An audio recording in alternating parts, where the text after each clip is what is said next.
Hello, welcome back to my channel. It's your girl Anna Heater. I bring you fresh and spicy just from the source, and this is on Destiny Etiko. Have you subscribed to my channel yet? If you are yet to subscribe, kindly go ahead and hit that subscribe button, hit the notification bell, so when I upload the content, you get to see it. Destiny Etiko has come out to, expose the film industry, okay? It's no longer news that we have heard from time to time that they attack themselves so much, that there's so much envy, there's so much, backbite, and, so many things that are going on in the movie industry.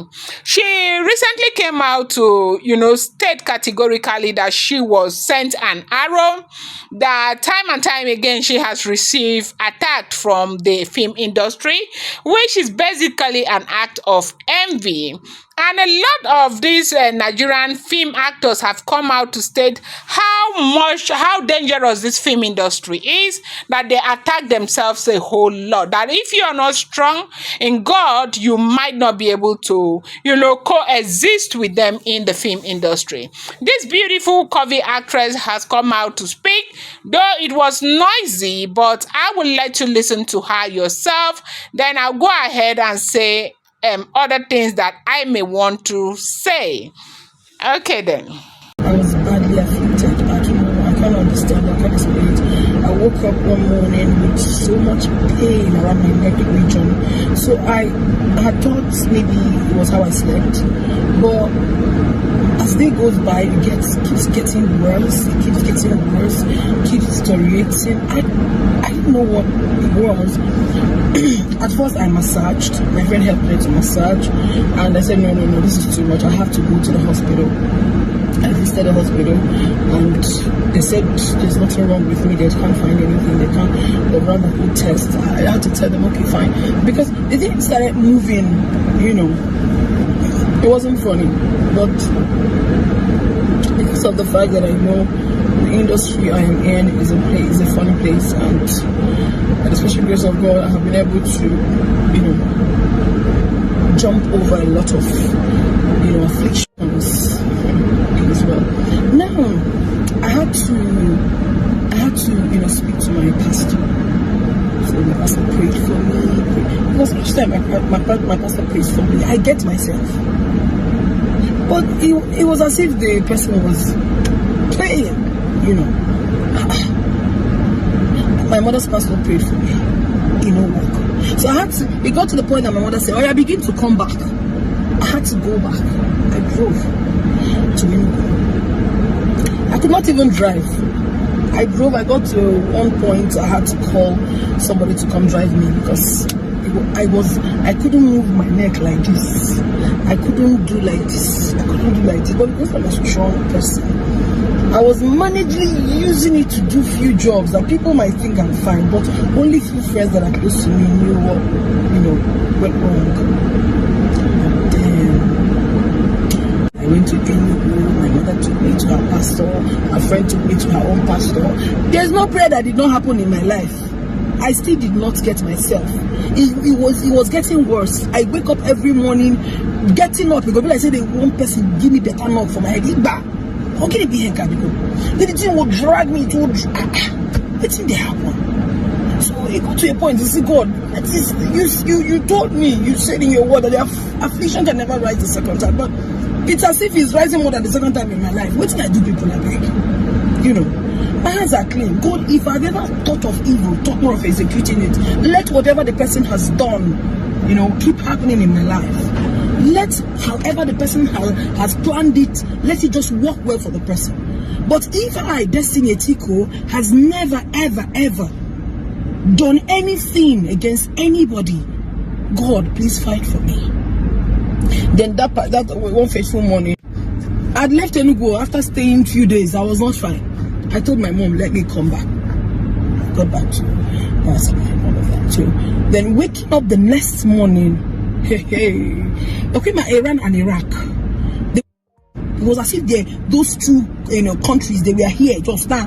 What is going on? No. So I was so pained. I was said, God, what did I do? Who have I offended?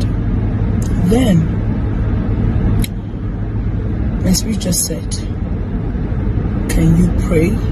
I said, where won't begin to pray? Who have not prayed for me? They have prayed for me. Where will I even begin to pray? I just opened my phone. It was almost finished. It was just about 7:48.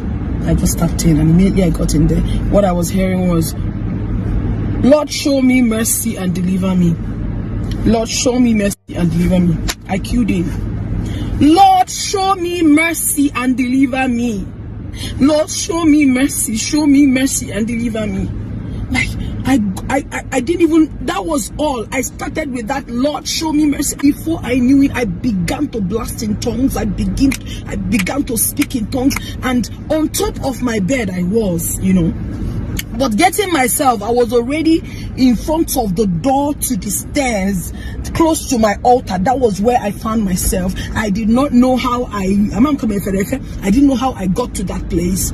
And getting up from where I went, because I really went far. I was blasting in tongue. I was, Jesus Christ.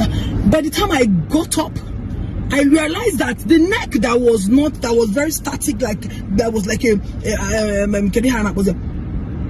was like a statue, I couldn't do this, I couldn't do this. Then the thing now was moving from my neck region down to my back. Yeah, and I got it in my heart. As it was moving around my body, I could tell that this is not normal. But because my mother has BP and I had lost my father, I do not want to, probably every small thing I'll begin to tell my mom, see. Because I want that woman to be alive, to carry my children. I want to feel that love. So I don't always call her to say, Mommy, see you. So the whole thing, I was praying, I was praying, I was shouting, I was praying, I was shouting, I was calling on God. I say, God, you will never forsake me.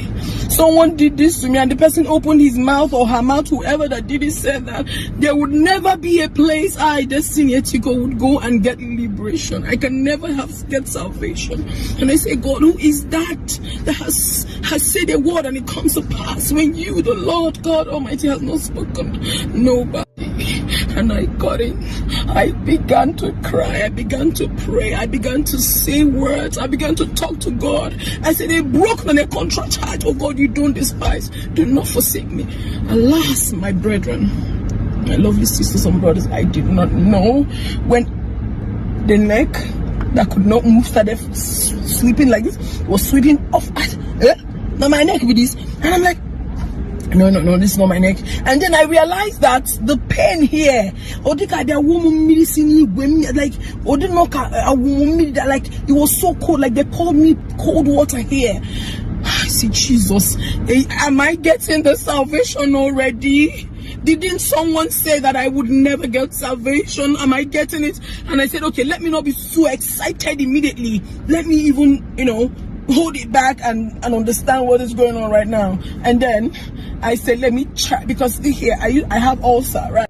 I used to say, God, please, help me with this ulcer. It's been over the years. But then whenever I put it, I say, God, I don't have ulcer again. I can never ever have ulcer again. The ulcer is gone. Because the ulcer is too bad. It gets worse by the time. Then sometimes it hooks me. So I thought it was the ulcer that was hooking me. I took all the medications, but yet it didn't stop. But that particular day that I was feeling my neck was free, the pain that all the knock, it was as if someone just used something to me like this. I held it and I can't move, and held it and I can't shoot, I can't do my work, and I'm a very hardworking person. I don't like to stay at a place. So waking up every morning, seeing myself sitting at a place, it's a big problem. Then I said, what is this? So then I now realize also that pain, that strong pain at my back was gone. And then because of the pain, I slept not wearing anything, right? Then waking up, I could do like this. I was jumping up. Hey God, I beg you. If you were in my house that day, if anyone in my house that day, I was just alone, the person must come up and say, what be the problem? What be the problem? Because I was shouting. God healed me. God showed me mercy. God delivered me. Who?